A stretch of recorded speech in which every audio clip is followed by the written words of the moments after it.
Welcome into the SBR Betting Round Table Wednesday. Every Wednesday, 12:30 Eastern Time, 9:30 a.m. Pacific Time. Guys, we got some of the best minds in the business hitting the NFL, then college football. We'll be throwing in some MLB. Got a degenerate special of sorts. Ian Cameron, why don't you lead us off, buddy? How you doing? Find him on Twitter, @Babano. What's up? No, I'm doing great. I mean, it's a great time of year. We got a Game 7 in the World Series tonight. Doesn't get any better than that. We're hot and heavy in NFL and college football, but the midway point of the season for both of those. So races are heating up, playoff races in college football, playoff races in the NFL. Great time of year. College basketball next week coming up. I cannot wait for that too. It's a great time of year. November's here. Busy month, busiest month of the year for me, but maybe the most fun and hopefully the most profitable. Yeah, busiest month for a lot of us. And speaking of college basketball, none other than Jeff Nadeau, big man on campus, Mr. College Basketball. How you doing today? Doing great. Doing real great, Drew. Looking forward to it. As Ian said, a lot coming up. We got college basketball. I've been watching some exhibition games, really getting into to the spirit here. I'm looking forward to college basketball. Comes next week. Can't be any more excited for that. Absolutely. And next Friday, I believe, is the tip-off here at SBR. We're going to be doing live streaming pretty much all day with the games on in the background, talking all kinds of sports, but hitting a lot on college basketball. That's next Friday. Donnie Rightside, how's it going today, buddy?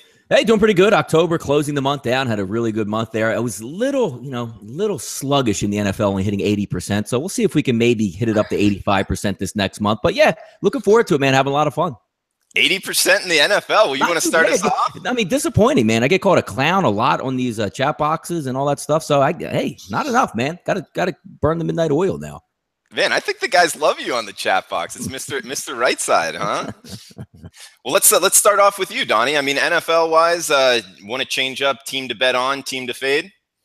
Yeah, I mean, if you're just looking overall, team to bet on, team to fade, I think the one team that I'm looking forward to now to see what they actually have, to see what they're going forward with, it's clear something is amiss down in Miami. So if we're going to look at that, is Jay Cutler going to come back? Now you're saying this. You saw Matt Moore come out, and even I thought Matt Moore might be a little bit better option than Cutler. That's not the case. So now you're going to tell me, Mr., I'm going to take my paycheck, smoke some cigarettes, and now I have cracked ribs, how much I want to sell out for my football team here. I'm just waiting for the end of the season to get done. If I'm looking on a fade team right now, just a team in turmoil, I don't know where their locker room's at. I don't know which quarterback can even play anymore. You trade away your best running back, your wide receiver who looks like he wants to get out of town. You're telling him no matter what happens, you're not leaving here. Sounds like a desperate situation in Miami. I'll lean towards Miami right now as my fade on team in the NFL. All right, Donnie. Well, what about you, big man? You agree with them, or you have a different team you want to throw out there? Yeah, no, I definitely agree with him, especially with Jay Ajayi leaving. Obviously, there's some, I think, issues with that coaching staff there. Adam Gase is looking a little bit like Chip Kelly, starting to just get rid of people he doesn't like. And, is Jarvis Landry, what's his motivation going forward? What's Cutler's motivation? But no, I'm actually going to go with a team that I was really high on coming into the season. I think a lot of us were really high on this team, and they've just been really bad. Not only winning, but against the spread. Tampa Bay, 1-5 ATS. They're only scoring 21 points a game, which I guess is okay. But I think we all thought this would be a high flying, up and down the field type of offense. Winston was coming into his own. It looked like they added Deshaun Jackson. Doug Martin comes back after the suspension, but they've been among the worst defensive teams in the league as well. On the road, they're giving up 34 points a game. 4 of their next 5 games are on the road. And now, and all year, they've battled injuries in their on their defense. Brent Grimes, Levante David, Quan Alexander have all been out. Brent Grimes is out right now. It's just been and they're coached poorly. Gabe has mentioned him and I have talked about Todd Monken, their play caller, Dirk Cutter, their coach. They're just not well coached, and I thought they could kind of get by with that, but they haven't. They've been very poor overall. They're a team that I think you got to look to fade for the next 5 on the road, and a lot of tough games coming up. Yeah, and Ian, we just talked 2 teams, fade city. What about you? Anything to add to that? I'm looking at the Washington Redskins as a fade. Everyone thinks this team's going to stick in the race here in the NFC East, but this is a banged-up, beleaguered, injury-riddled, plagued football team that's coached mediocrity at best, I guess you could say, from Jay Gruden, from his perspective. Kirk Cousins, epitome of a mediocre quarterback, because I just don't see Kirk Cousins win the big game for you. I mean, Wenzel, he hasn't won any primetime games. We know the Monday night record stinks. The Thursday night football record stinks. And every weeknight and nighttime primetime big game record for Kirk Cousins is miserable. It's downright awful. So at some point, you got to ask yourself, is Kirk Cousins going to be able to win a big football game when it matters the most for me? And I haven't seen the evidence that points to that to this point in the season or in past seasons here for Kirk Cousins and this Redskins team. So when I look at Washington, you're going to have to play some big games down the stretch, win some big games. Your defense is in shambles a little bit. The Jonathan Allen injury, you're not getting as much of a pass rush anymore. They've been banged up in the secondary. Breland and Norman have been in and out. The offensive line is just a complete mess, and it was going into last week against Dallas. 3 starting offensive linemen were out for that game. There's not a lot to like here for the Washington Redskins, and there's certainly not a lot to like when you're going to Seattle this weekend to take on the Seahawks, who big time upgraded their offensive line, getting Dwayne Brown left tackle. George Fant's been injured a lot this season. They were hoping he'd be that left tackle, and he's going to be a huge upgrade, Dwayne Brown. I know he's 32. People are going to say maybe a little bit on the downswing for him of his career, but he can't be anywhere. He's going to be a lot better than Reese Odiambo. I can tell you that right now at that left tackle spot. He was abysmal. He was largely awful for Seattle, manning that left tackle spot. So I think he's going to be an upgrade there, and Washington could be walking into a very, very tough spot against a tough foe. I know Seattle gave up points against Houston, but I think they're going to be looking to tighten it up defensively, and that O-line is going to take a big step forward with Dwayne Brown patrolling that left side, that blind side now for Russ Wilson. All right, so we got 3 fade teams there in the NFL. Guys, feel free to chime in on the chat box what you want to hear. We got a bunch of guys in here. Mr. Satan, Rod Fig, Lou Skunt, Tomar, Mario Martinez. What's up, dudes? And Donnie, I see you in there. Best part about CR is the airport. What'd you like so much about that airport? Love the gift. The gift shops were phenomenal at the airport. My favorite story of the whole weekend is going back there, dropping like $75 on some frogs and some sunglasses and T-shirts for my daughter. Get on the plane, get off the plane. Don't bring the bag with me. Fantastic, man. So I make deposits all over the place out there. Totally agree with Donnie's assessment. Costa Rica airport there in San Jose was nice, quick, in and out. No fuss, no muss. Whereas Miami was fresh hell. Trying to get in and out of that. That airport was a disgrace. Nobody knew what the fuck they were doing. They put me in the wrong direction 3 times. 3 different times. Nobody could tell me where to go the right way. And I got lost 3 times. Almost missed the flight back to Toronto. Good job, Miami. You got outclassed by San Jose Costa Rica airport. Good for you. Ian, man, I grew up in South Florida. Everybody knows the rule. If you're flying through South Florida, go to Fort Lauderdale, not Miami, man. I know. Well, that's where I was put. Miami. What can I do? Couldn't change it. Yeah.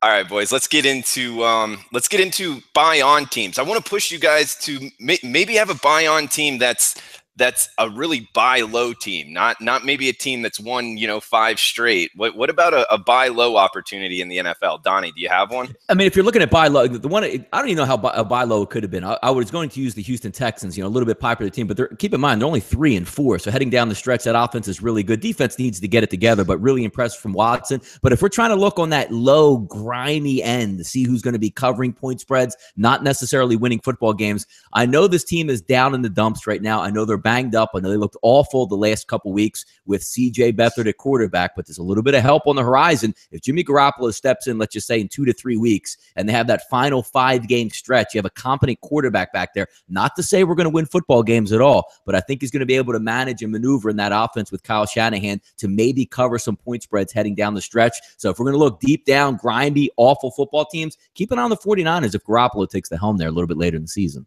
I like it. If in the Texans, they're only 3-4, so that could count too, right?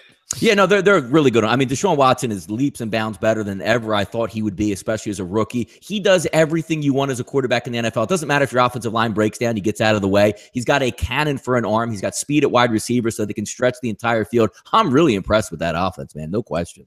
Yeah, good stuff, Donnie. What about you, big man? Any buy on team? I was going to say San Francisco. I think next year, mark my words, they're going to be a playoff team next year. Mark my words. I really like them going forward. I said it last night with Donnie on his show. I like Garoppolo. I think they're in a good spot from a management perspective to get some of the pieces they need. They have a pretty good defense already. I mean, they have some pretty good names on that defensive group. They have John Lynch, who's done a nice job. And we've talked about the issues that Cleveland has that's on the same level, but they have no prospects going forward due to their inept management. it's pretty tough to find a really poor team just because, most of the teams are pretty competitive. Maybe Tennessee. I mean, they're 3-4 against the spread. I know they're doing good in their record, but they've been kind of down. Their defense has been poor. They still have plenty of playmakers. You're going to get Corey Davis back, and hopefully he can contribute here. But from the level of really poor teams, I would have said San Francisco just because of the addition of Garoppolo, but they don't have very many weapons. That's their problem. Is CJ Beathard that bad? Maybe, but they also don't have very many weapons. I don't think I knew any people in their receiving core other than Garcon. They just don't have much there. But I would have said San Francisco is a very buy low option. Okay, 49ers buy low option. What about you, Ian? Yeah, that's the interesting thing. I think San Francisco can only be better with Jimmy G at quarterback, but the fact remains, though, the receiving weapons there are limited. The offensive line is still very much a concern. I mean, that's still going to have to be addressed. I think Jimmy Garoppolo probably better equipped, more experienced to handle deficiencies along the O-line, deficiencies at wide receiver, lack of depth, lack of overall talent at that position than obviously CJ Beathard is or Brian Hoyer was.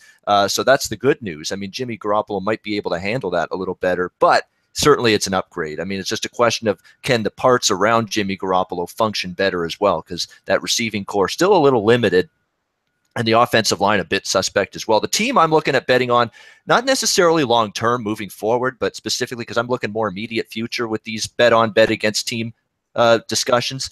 Detroit Lions, just because I don't think Green Bay has shown me anything so far with Hundley in terms of a downfield passing game. Not good at all whatsoever. You're supposed to be able to throw the ball and move it a little bit against New Orleans. He was not able to do that at home at Lambeau Field. Great situation and setup there. And it was just awful. He couldn't throw a ball accurately beyond 10 or 15 yards in that football game. It was terrible. Now, maybe you give him extra time in practice. I understand that to get better, but I just don't see it. And Detroit, don't be fooled by the loss against Pittsburgh on Sunday night.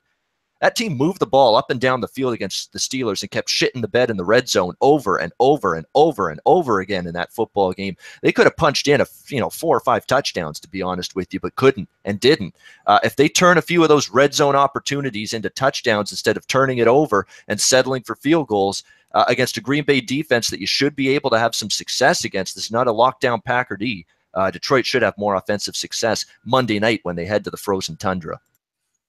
All right, good stuff, Ian. Guys, let's break down a game in the NFL. But first, thank you for tuning in, guys. We got over 100 live watchers on YouTube alone right now. Please give us a thumbs up if you like the content we're putting out. It helps us out a lot.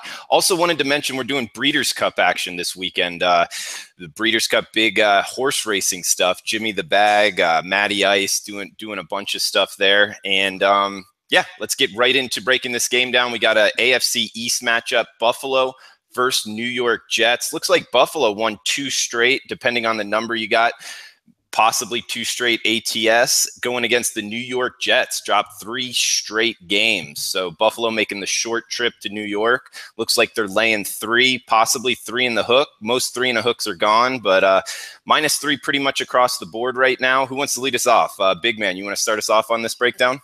Yeah, sure. Jets all of a sudden have lost 3 in a row, played pretty well for a couple weeks, but they face some tough opponents here.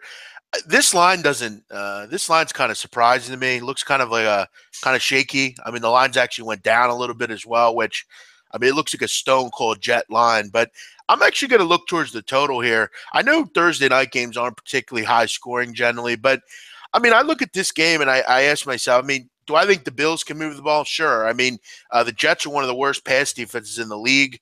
They also can't stop the run either. So I think the Bills should have some success moving the ball. They have Kelvin Benjamin. How much he'll be involved, I don't know, but it's just another player in there. And I know Buffalo's been lauded all year on their defense, and I'm not going to take anything away from them, but the truth of the matter is they've had trouble against the pass. They're 24th overall. They have given up some big plays, and they've given up a couple 300-yard passing games lately. I just think 43 is a little too low. Also, you look at Buffalo, E.J. Gaines, Jordan Poyer might be out in this game. That's some secondary players you're not going to have possibly here.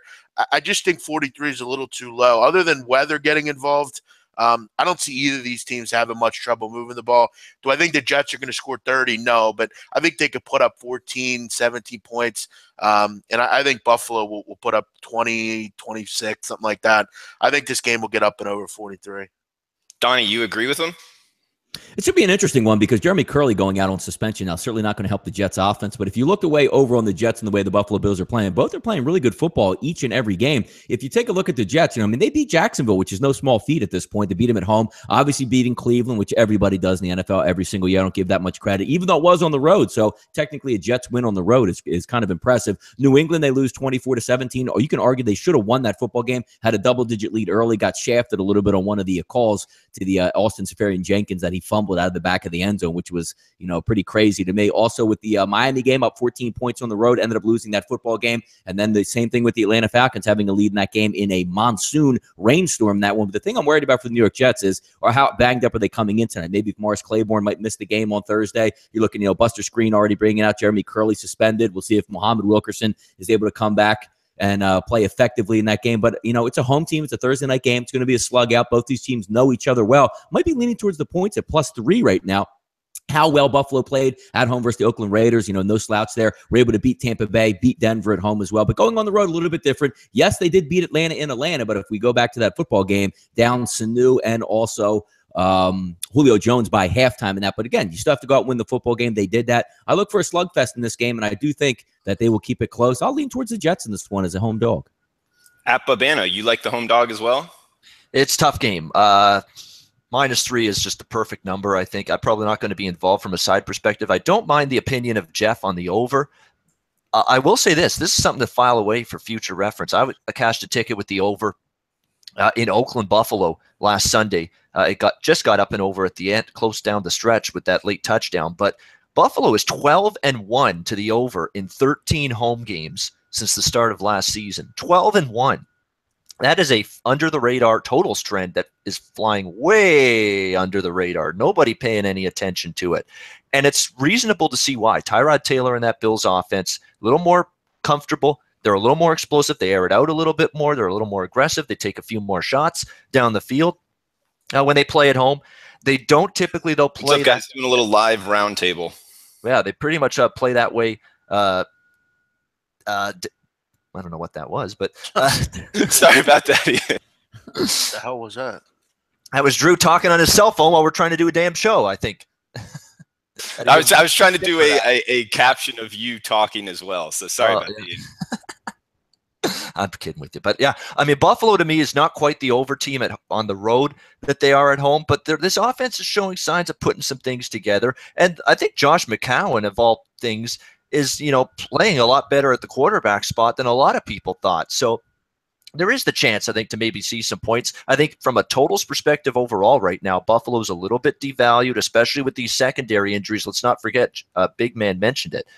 Poyer didn't play on Sunday against Oakland. Neither did Gaines. And neither of those guys are a sure thing to be back. That could open the door for McCown to Robbie Anderson, who's become quite the little quarterback to wide receiver combination lately for the New York Jets, to maybe make some plays against that Bills secondary, because I've watched this team. That pass defense ain't as good with those two guys on the field, and it could without those two guys on the field, and it could make a difference if they don't suit up Thursday night. Yeah, two other things I just wanted to mention off of Ian, what Ian said. I can't believe Robbie Anderson's in the NFL.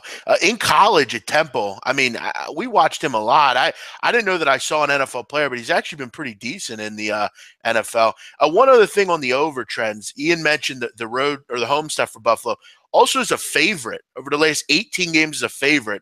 14 of 18 have gone over the total. So it tells me they're normally dominating teams, putting points on the board, but the line screams Jets here at home. Donnie, you read the line. That's a stone cold Jet line. And the line really well at home. The Jets have played everybody extremely tough at home. So and they beat some good football teams and should have beaten New England at home, and actually should have beaten Atlanta at home. But some prior things come in. They're a pretty good closing team, and I think that line closed at 6.5 on Sunday, so they got the cover there as well. You're looking for Buffalo probably to win by 7 on the road. Which can they do? Yeah, I like Buffalo. I think they play a really good team, but Buffalo is that type of team I like in that home environment. 2.5, 3-point spread. Going out on the road a little bit different here. I think the Jets can play them tough, and again, both of these these teams know each other really well, so we'll see what happens. I like Buffalo more than the Jets, but I don't want to lay 3 on the road with them in this spot. You're off 2 big home wins, Tampa and Oakland. Now you're going on the road, short week, maybe a little banged up in the secondary. This is not the week I want Buffalo. I just don't. Sorry, Gabe. Sorry. All right, so sounds like in agreement. Home dog Thursday night from the Round Table crew. Guys, let's move on to a little college football. But first, Donnie, Big Man, Ian, anybody got anything tonight on the World Series Game 7? Well, I mean, Donnie and I talked about it. I think we both thought this was going to go 7. I mean, the series has been very good. I don't think that Houston could win on the road. I just don't. They have not won on the road in seemingly a long time. They didn't win at all on the road against the Yankees. Okay, they haven't won on the road in this series. Why is it going to start now? I get it's a Game 7. I understand that, but the truth of the matter is, for all year I've thought the Dodgers were destined to win the World Series. I mean, I've kind of been in their corner. There's not much to handicap here. You're laying a little bit of a price with Darvish, but I'm going to just go with my gut here. I don't trust right now that Houston could win on the road. And then, next day, I mean, you get a young kid on the mound who's been very good, but I don't know. It's tough. I mean, there's no real handicapping edges here, really. We could talk about this and that, but I just think LA is destined for it. I'll lay the number. It is kind of a high one, but maybe these guys have some trends or something here, but I think you kind of just throw it all out here. Yeah, no, I mean, Donnie and Ian, if you don't have anything on the game, that's fine. I would agree with you, Big Man. It's Game 7 of the World Series. A lot of eyeballs on this. That's it's a pretty damn sharp line. It's going to be a tough one to and get the people out there that are capping this game.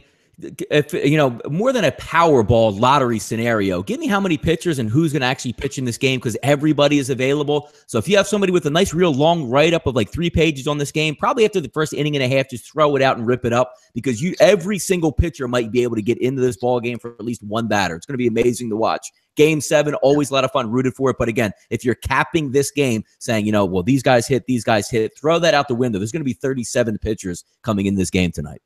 Yeah. Oh, yeah. Keuchel, Kershaw on both sides. It's all hands on deck tonight. Anyone goes. Yeah. Everyone could be in there. I'm not stepping in front of L.A. Not off the momentum they got from coming back in the 6th inning and late to beat Houston last night. It's not a great price, to lay. But it's a momentum. It's been a momentum series from start to finish. And right now the momentum's on the Dodgers side at home. Yeah. I'm not stepping in front of L.A. Let's put it that way. All right, guys, let's move on to college football. We got a lot going. MACtion has started, so we'll have football pretty much every day for a couple of weeks now. So it's a great time of year. I know, Big Man, you love it. You want to start us off with a bet on or a fade team? A bet on. We actually saw him last night, but I think going forward, I think we saw on display offensively there the best I've ever seen. Ohio, as far as in Frank Solich's career, this offense is humming. I mean, they just did whatever they wanted last night. It's going to get more difficult. I mean, they got Akron and they got Toledo next week, but they're 7-2 against the spread. They've covered 6 of 7 as a favorite, and they are really well coached. Solich is a great coach. The only concern with me with them, and particularly in some of these bigger games coming up, their pass defense has some problems. That Toledo game could be a high-scoring football game. But everyone's back healthy now for Ohio. Poppy White's back. Brandon Cope's back. Ouellette's running well. They're a team that I thought would win this side of the division. I just thought overall they were the best team. And they have a quarterback now in Nathan Rourke. Rourke has been very good for them. They did what they had to do last night. They withstood a lot in that game. Miami of Ohio kind of got some momentum, erased a 14-point lead. We're kind of hanging there a couple different times. But Donnie, Ian, a lot of us watched the MAC pretty much every game. They've scored 40 points or more in 6 different games this year. This offense is really, really good. I think the best I've seen from them. Yeah, hats off to you, Big Man. I remember you calling out the Bobcats. I liked them as well, but you were really strong on that. And it sounds like they've found a quarterback, which I think held them back last year. Well, yeah, they've always had that, that musical chair as a quarterback. I mean, we remember the Darius Vicks, the J.D. Spragues, the Quentin Maxwell even. I mean, they've had that problem for a long time. I mean, the last quarterback they've had there that was good was Tyler Tettleton about 5 years ago. So they haven't had they haven't had consistency at quarterback for a while, and it looks like they do now. Rourke's going to be a good player there for a couple years. Yeah, I try not to remember half of those guys because they suck. Right. Exactly. Hey, big man, I want to ask you a question about that game in particular. Did you notice the heavy line movement against Ohio? What'd you think about that? Yeah, people ask me about that. I don't listen. I mean, Gus Ragland's a nice quarterback, but he's not moving the line, and he wasn't going to play to begin with. So I think it was really just steam on Miami of Ohio. I mean, you don't see that much. I mean, it was the game yesterday where I think a lot of people were involved in, but no, you don't see that very often. It was obviously way wrong, but I mean, I liked them at 10. So I kind of, you got a shitty line, but it didn't matter. Ohio is just a better team. Miami of Ohio is not good. I mean, no, I'm glad you said that, big man, because I said that on Twitter, and some guy was like, "Oh, it's definitely due to the Ragland thing," and I'm like, "Dude, Ragland's not worth. Ragland's not moving a line 3.5 points." I found it funny yesterday, and Donnie made good points in Ragland, but I think we overvalue Gus. I mean, it's Gus Ragland. I mean, and he wasn't going to be that healthy to begin with, even if he did play. So, yeah, I don't think it was going to move at 3.5 points. And more as you looked at it, it's when they started bringing the info out, it didn't make a lot of sense. So, yeah, I mean, the steam was way wrong. And Donnie, do you have anything to say on that? And also a bet on our fade team from you?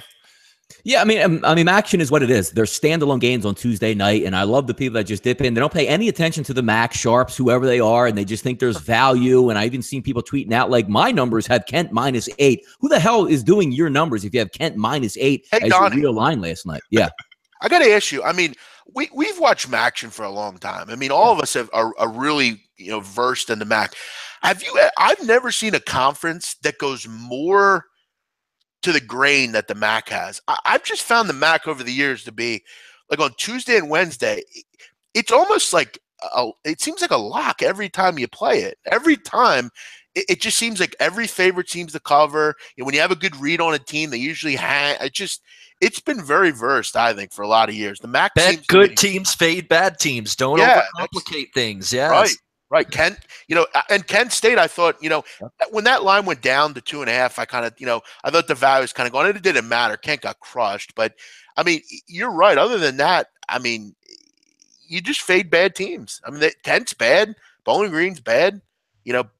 Ball State sucks. I mean, it seems pretty easy a lot of the time. So BMOC, are you looking to lay the 23.5 with Eastern Michigan, a 2-6 Eastern Michigan?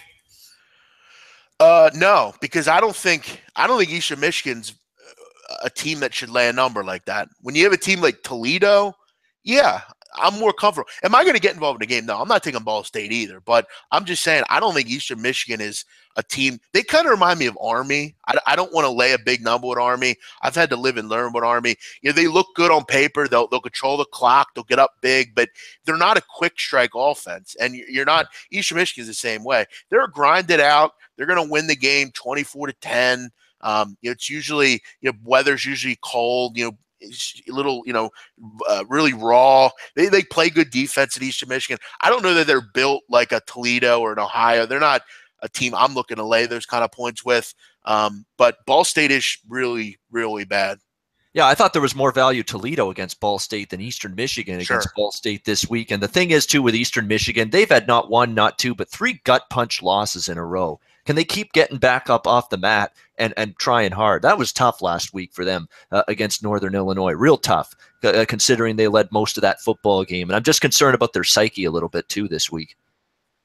I think they'll be fine. The one thing you have to remember with Ball State, and you can take it back and correlate it to Kent State last night, Eastern Michigan, to me, might be the best, if not the top 1-2 maximum third defense in the conference. You're going to get a Ball State team now that's down to their 4th-string freshman quarterback who is atrocious. Yep. So let's compare him to Kent State. The one thing that you say with Eastern Michigan, they're not that impressive running the football. Ball State's offense or defense is a sieve. They have a Robot's going to be able to roll out of the pocket. They have 3 really good wide receivers. And you say, can they hang 50? They might not need to. They might get to 27 points and cover the spread. Right. Ball State is is that bad on offense. So when you match them up with EMU, look at the teams that EMU has played and how well they played them. Now you're getting a severe step down in competition. Yep. These kids are going to be on national TV. There's no letdown, no gut punch from MACtion. They're saying back home, Mom, check me out. I'm on TV this week. They're going to roll. But Donnie, they're going to roll them. I agree with you. The problem is, though, they're good as a dog. I'm just not in a betting mindset to lay points. Yeah, but Ball State, you get confused, though. Ball State and Kent State, they're not football teams. I know that. Like, they just roll their helmet out and say, hey, I came to play intramural football out here. That's a fourth-string quarterback on a team that barely could score 3 points with their second-string quarterback in. They're not going to move the football versus Eastern Michigan. They're going to go backwards all night long. Yeah, listen, I think they could put up 13 points. 13 would be probably their record for the season. Like, what are they even average? Like 5? I mean, and again, this is EMU. We're not talking about last night. Like, Kent State struggled versus Bowling Green, one of the worst defenses in the country. Imagine like Kent State going up against a really good defense. They're going to get punched in the mouth the same way Ball State will. I'm not a big. Will I be involved in this game? Maybe not. But if you're saying it's too many points against Ball State, it's really not. Again, if the line is 23.5, if Eastern Michigan gets 24, they might cover this game. Yeah, there's no case to be made for Ball State. The case is, can you lay this many points with Eastern Michigan? That's what it boils down to. And it is home game. It is national TV. We'll see. Maybe Ypsilanti strong on Thursday night. Chris Creighton getting the boys fired up, man. You're going to, Ian Erickson at running back, Robach, you got Porter, you got some good wide receivers out there. They're going to be able to score because, I mean, again, Toledo is going to score on anybody. That was embarrassing what they did to Ball State's defense. But you do have a decent passing game with EMU. EMU doesn't run the ball very well, but they can pass it. Yep. I mean, the problem here's the one concern, Donnie. This is the only concern I have for Eastern Michigan. I don't think – I mean, they haven't put up more than 28 points this year. I mean, I don't think. I mean, you got to go back to the beginning of the year. All I'm saying is when I bet a 23-point number, you basically – for me to feel – you got to be up by 30 really in that game or 35 to feel comfortable because of that back door. They don't put up that many points, Donnie. That's all I'm saying. No, I tend to agree with you. But if you look at the overall schedule that they played, I hear you. But the one problem is, like with Ball State, with Kent State alone, it's not can they score. It's can they get positive yards on plays. Like, my God, like this kid is a read option quarterback freshman who can't throw the ball worth a damn. So if he's going to roll out right and left against one of the best rushing defenses in the MAC and almost in the country, based on their statistics there, they're really good. So this kid's not going to get any room. If Ball State's getting first downs, that's amazing. If they even score 3 points, that's a bonus. I guess you're just looking for that kid because Ball State, I think the one common thing I do like about them, that running back they have, I thought he was pretty decent against Toledo. I mean, I know they got blown out, but their defense just didn't play. If they can do like a little bit of that for like a half a quarter, I get a feeling they'll cover.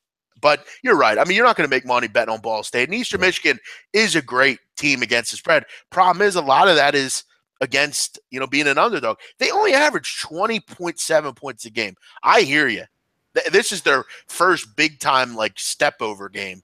But, they got Central Michigan next week. They got Miami of Ohio. They got a couple tough ones coming up. I don't know. But I hear your points. Sure. They did have a tough. They did have a tough. If you have a MAC schedule, like usually you get some easy ones in conference. Outside Miami of Ohio, if they even get Raglan back, that might be a tough one. But that EMU schedule is torture for them. I mean, overall, this conference hasn't been that bad. I mean, other than Ball State and Kent State. I mean, Buffalo's been a better football Bowling Green gives you a game against. At least they have some options. You're right. Yeah. Central Michigan's been decent. I thought they would kind of fall, but it's been overall tough conference. Yeah, MAC has been good. I mean, compared to the Sun Belt, it's night and day. It's way better than the Sun Belt. And guys, what Donnie was saying about Ball State struggling to score or Kent State struggling to score, it was Ball State you were talking about. A team total on a weekday game, you'll be able to find those at a bunch of sports books. Check out the ratings guide on SBR for 5 dimes. Bet Online, I know they'll have them, plus other sports books as well. But guys, we got to move on from MACtion a little bit. I don't know if we got to everyone's fade or bet on team. Do you want to go through that? I've got quick? One. Yeah, I've got one. Okay, yeah, go for it, Ian. I'll do both. I'll do bet on and fade. Bet on. How about the Fighting Rich Rods out there in Tucson with the Arizona Wildcats? I think it's time now. I wasn't sure right away, but I think it's time now to start taking this little Khalil Tate freight train seriously a little bit more. After what we saw last week against Washington State, it was very, very impressive. And guess what? Now you get to feast on this week here, a USC run defense that, let's be honest, it's been vulnerable all season long. They've been soft against the run. They've been bullied a little bit inside the trenches. That defensive line has battled injuries at USC for the last couple of weeks. This is not maybe the optimal matchup or the optimal time to be facing Khalil Tate right now with a USC run defense that's really, really struggled. And this could be problematic. And we're seeing Tate make strides throwing the ball downfield. He was able to connect on some big pass plays as well last week. It's time to really start taking seriously what they've done. I mean, they've been ATS machines now since this quarterback change.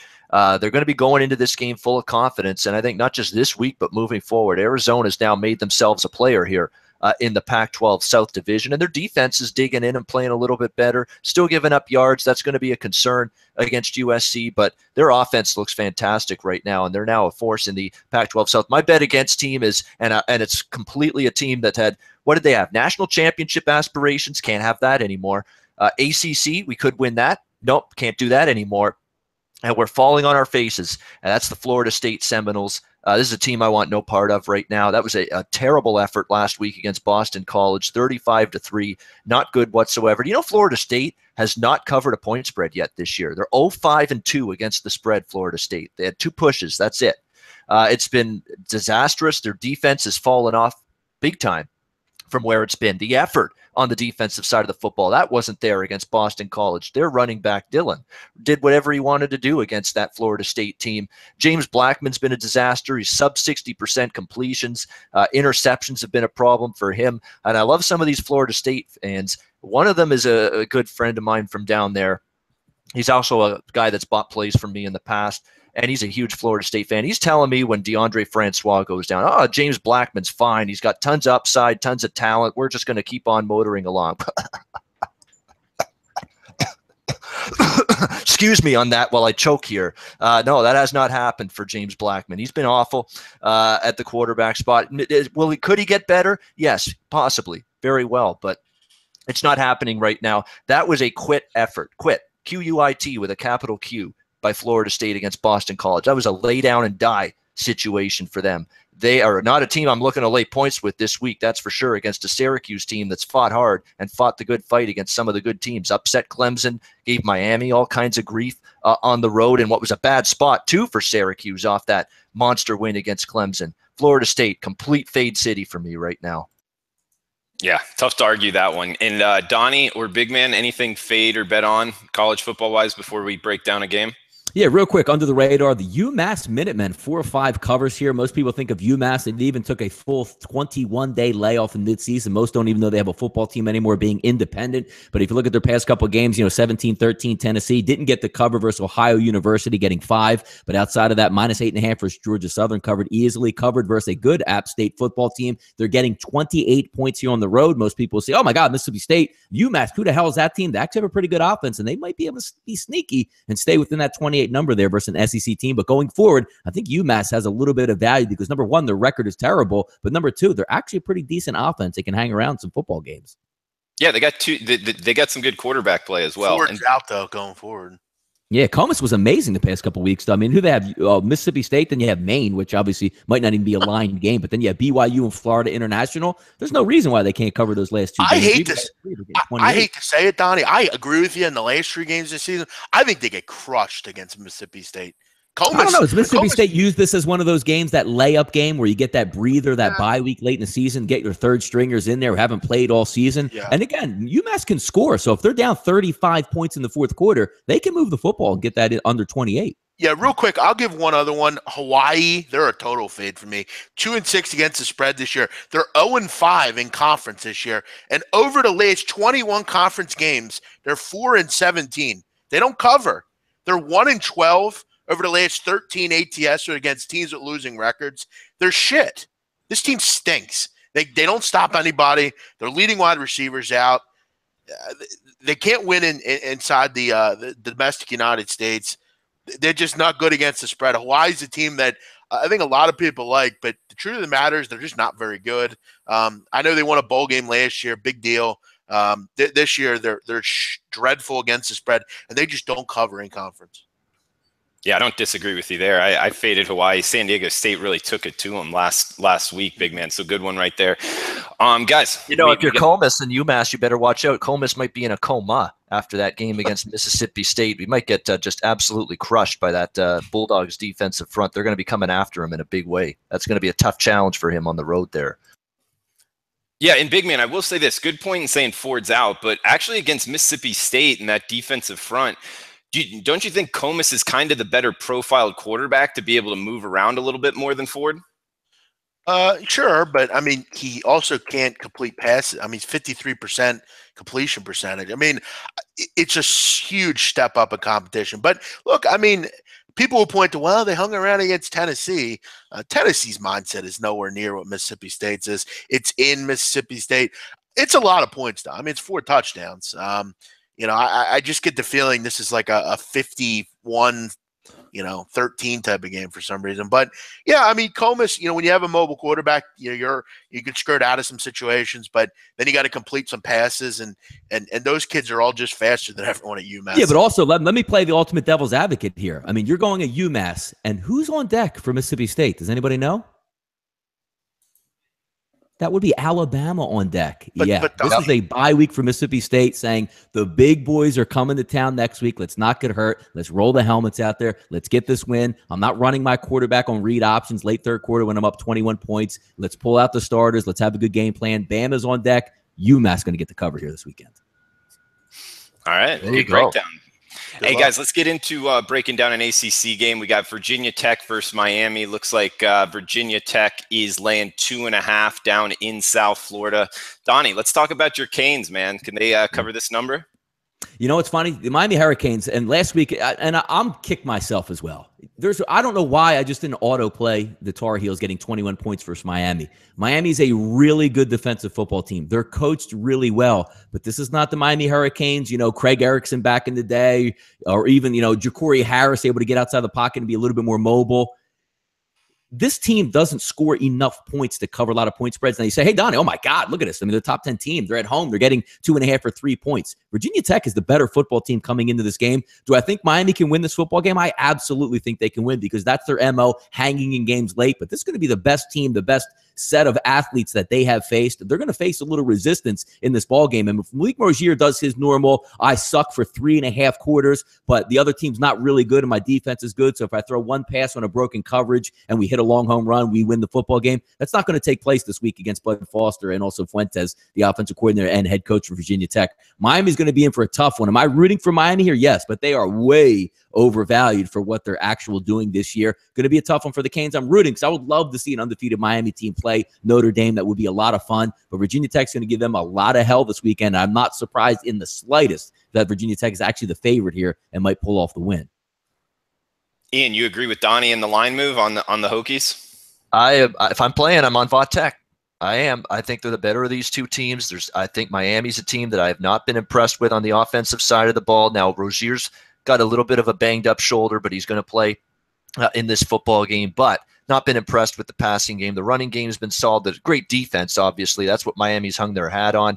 But they're going to be facing one of their tougher offensive challenges of the season. We thought Florida State was going to be a challenge for Miami, but James Blackman and that struggling Seminoles offense really wasn't. This will be. Josh Jackson, that offense crafted by Justin Fuente, is going to be a very tough challenge for a very, very good Miami defense, but it's one that's going to be challenged like they've faced very few of these type of challenges on that side of the ball so far this season. So let's see what they can do here. Obviously, Virginia Tech to me is a team that I think has got the potential to go in there and win this game. Miami, slinked by Syracuse, did enough to get by North Carolina, came back to beat Florida State late, although that win has got a lot of shine and luster off it with what's happened with Florida State as of late. So I've got concerns here about Miami. I know Donnie, a big Canes fan, but at less than 3, I could only look to the Hokies here. And big man, you want to close us out?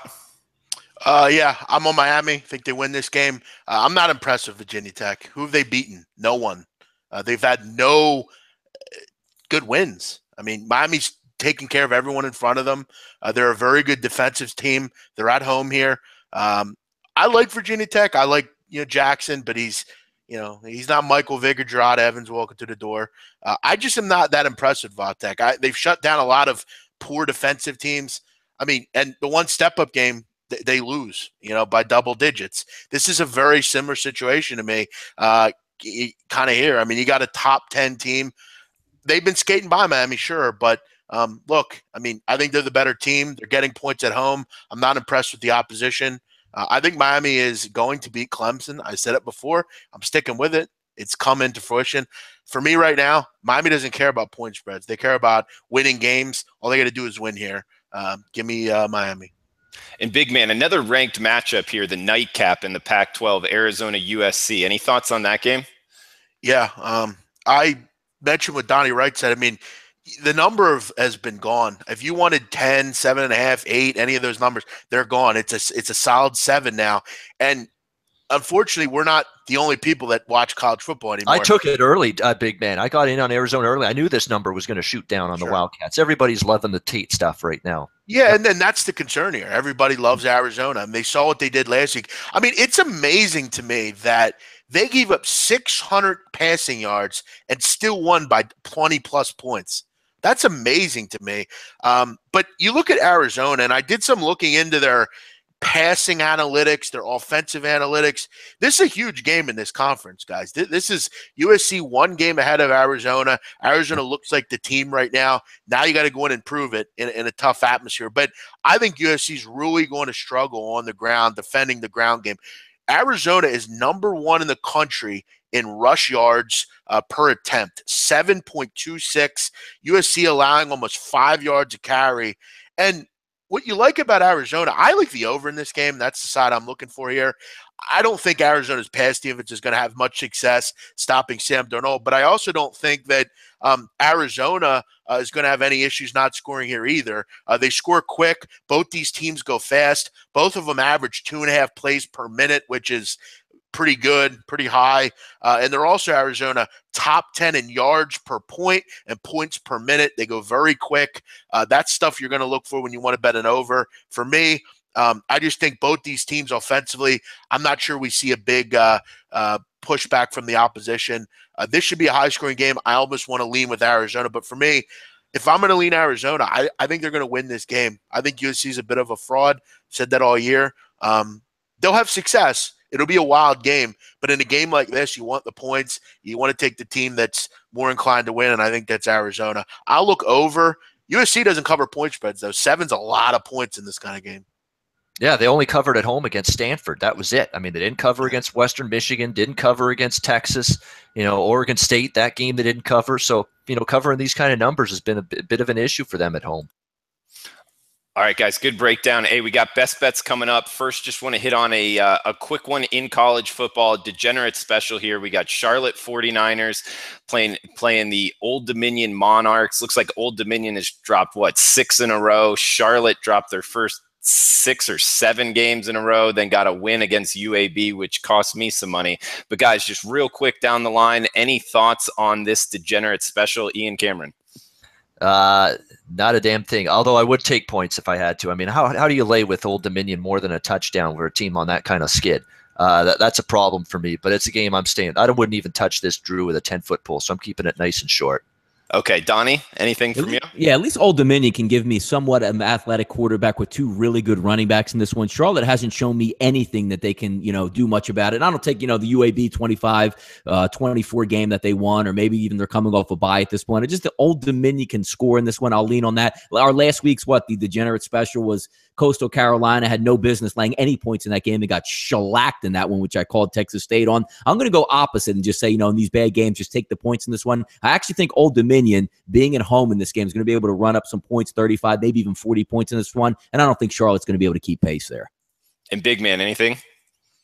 Both these teams, awful throwing the ball. Neither of these teams get complete passes. 2 of the worst pass completion teams in the country. You're going to see a lot of runs in this game, and neither can stop the run. So, I mean, you just want to go with the better team. But I got to tell you, I mean, this Old Dominion team's been very disappointing defensively. I mean, they've given up a ton of points, but it's Charlotte. I think Charlotte's among the worst teams in the country. With all the stuff this team's went through, ODU, they've been crushed in games. I think they let their hair down, if you will, a little bit, and I think they pound Charlotte. I don't know if they'll put up 50 points, but I think they'll win comfortably by double digits. This kind of reminds me a little bit of that game last night between Bowling Green and Kent State. There's not a definitive edge really or much, but you just kind of trust that, you know, a team like Bowling Green will just kind of outclass them. You know, they just have a little bit better athletes. Ray Lowry and Cox are really good, which is a good point by Donnie. I would lean with ODU here. I think they win by double digits. Charlotte's that bad. There's a point I want to mention here. 15 to 20 years ago, even 5 to 10 years ago in football, when you had these Class C, Class D versus Class D teams, these like bottom feeder teams squaring off against one another, comparable foes, but you weren't sure who had the edge.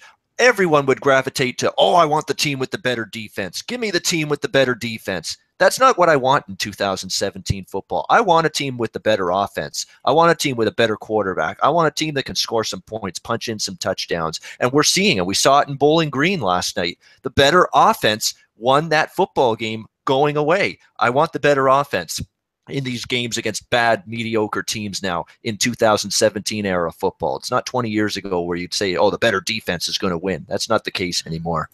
Yeah, also, as far as Delta's making a point, they won last year 52-17. I wouldn't put much into that. I mean, ODU is a way different team than they were last year. So I think it will be 52-17, no, but I wouldn't put much stock into what happened last year in this game. Yeah, the quarterback position alone, I know Donnie's talked on it, that it's a big drop off, but I'm with you guys. I like the Monarchs. That's the way I would go. And we've been really good on the degenerate special, guys, as far as the majority. So I guess we'll make it 3 out of 4 on ODU. Hey, we got White Guy Video Games chiming in. Degenerate special. If you want some degenerate stuff, he's been betting NCAA basketball on 5 dimes, the exhibition games. Have you gotten into that, big man? No. You got to remember, I mean, listen, I respect his hustle there, but you're dealing with it's like any spring training or anything. I don't bet it. I mean, do I think I could win at it? Probably. I mean, Pittsburgh State is a Division II team. But no, I'm waiting for the season. I'd much rather put my time into, you know, mapping the season out in these conferences. There's 351 teams that you have to look into. I just don't have the time to really cap Pittsburgh State to add on top of that. So, yeah, I don't do that, but hey, I wish him luck. Yeah, and feel free to chime in. Is that a 20-cent line, by the way, White Guy Video Games? I'd be surprised if they were just charging -110 on that. But guys, hey, I think it's been a great show. Please, if you like the content we're putting out, please give us a thumbs up. Remember, we got the Breeders' Cup special this weekend. Guys, let's get into to best bets. Donnie, you want to start us off with Yep, I'll keep it simple. I mean, I already talked about the game earlier. I talked about it as my underdog sneaky team heading down the stretch in NCAA football. I'm going to stay with it. I'm going to go UMass. I'm going to go the Minutemen, staying within 28 in this game. When you go to college, play college football in the SEC, when you're having a good football season, there's one game every single team circles the wagons for and says, this is the game I'm inviting my girlfriend to. My mom's flying in for this game. It's going to be sold out. We're going to see if we can take on the best, and that's Alabama.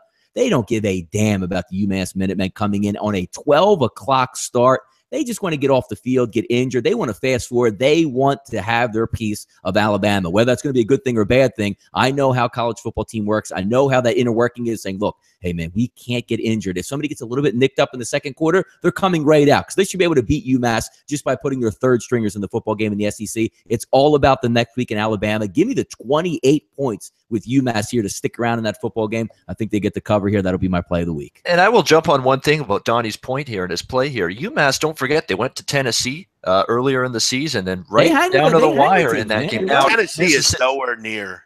Yeah, but Tennessee was a lot better football team early in the season, too. They didn't give up on the season. Tennessee is not coached well at all. No. That's true. But again, Mississippi State's a lot better than Tennessee. Touchdowns. If I was going down, if Mississippi State was laying 3.5, yeah, I don't want any piece of UMass. But it's 28 points against a team that can score. Give me it. I'll take it, man. I'll take it all day long. I like over more than anything in that game, but yeah, it's a dubious spot for the Mississippi State for sure. They don't want their whole goal this week is, oh my God, get me to Alabama. Who are we playing this week? UMass. Oh my God, forget about that game. All right, Ian, what about you, man? Best bets. Yeah, what do we have last week? Didn't we go 4-0, all of us, with best bets last week? I think pretty good. Yeah. I think we all cashed, so that was good. I had Penn State, Ohio State over the number. That was good to see. This week, we're going to go back to that well. that well where we've been drinking and some nice, beautiful wine from the last several weeks on the round table here with Best Bet. We've had them 2 of the last 3 weeks. Tom Herman in the underdog role. How the hell can I not? Texas +7. Give me it one more time. TCU off a debilitating loss to Iowa State last week. Do they get up off the mat? I don't even care if they do or not. I don't know if Kenny Hill and that offense is going to be able to move the ball enough to cover a full touchdown against this Texas defense, which week after week is getting better and better. Shut down Oklahoma State. Shut down a lot of the teams. USC, remember what they did to them earlier in the season on the road. Lost that game in overtime, but they put the clamps down on Darnold and that Trojans offense. Put the clamps down on Mason Rudolph and Oklahoma State, even though they lost that game. That Texas defense getting better. They'll keep them in the game, have a chance to win outright. Tom Herman continues to cash tickets as a dog. I think he will again on Saturday. Let's go Texas +7, round table best bet. All right, good stuff, Ian. And Big Man, what about you, man? Yeah, I'm gonna keep it going here. I'm gonna go with a play today, Champions League. I'm gonna go with Real Madrid +134. All they got to do is win the game. They're plus money. There are a couple key factors here that with a team like Real Madrid, I have to bet them. Ronaldo, we know how competitive he is. One of the best players in the world, if not the best player in the world. He has the lowest conversion rate in all 5 leagues out of any striker or goal scorer. That means on his shots, he's not converting at all. He's the lowest out of any goal scorer in the 5 European leagues. He reads the paper. He's not a guy that wants to be associated with things like that. He's not playing well. They're not playing well. They just lost to Girona, a team that was Division II last year in the Spanish leagues. Their awful loss. This is where Cristiano Ronaldo shines in a game like this. Add in the fact that Tottenham, the English Premier League team, has really struggled at Wembley. They're a team that has always had issues there playing at Wembley Stadium. They're not in their home stadium. Their home stadium's getting rebuilt. Tottenham also going to be without Harry Kane in this game. Harry Kane, one of the best players in the world, a guy that makes them go. It's similar to taking a LeBron James off the Cavs. There's some good players there that can probably help you score points, but Harry Kane is LeBron James. He's the guy that makes you go. He's the guy that scores your goals. You take him out with a hamstring injury, even if somehow he does play, he will not be effective. But from what I've seen, he is out for this game. Give me Real Madrid at the plus money price.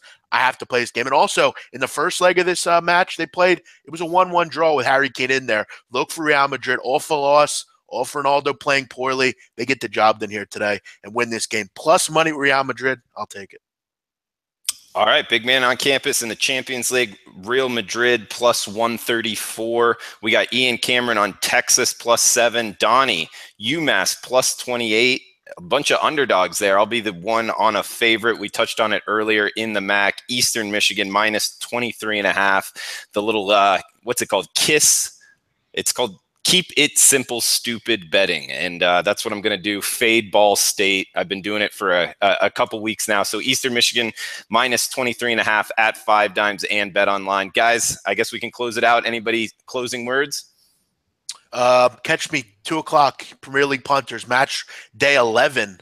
We're up, all of us, in Premier League this year. Catch that. Catch Donnie tonight on the closing line. Catch everyone here at the channels. Ian Cameron's got a busy day today. Catch what we're doing. We got a lot of good stuff coming. College basketball's coming up. It's going to be a fun winter here at SBRpicks.com. Yeah, college basketball next Friday. Find Donnie on Twitter at RightSideVP, Ian Cameron at Babano, and Big Man on campus at Jeff Nadeau. I'm Drew Martin. Thanks for tuning in. We'll be back next Wednesday, 9:30 a.m. Pacific.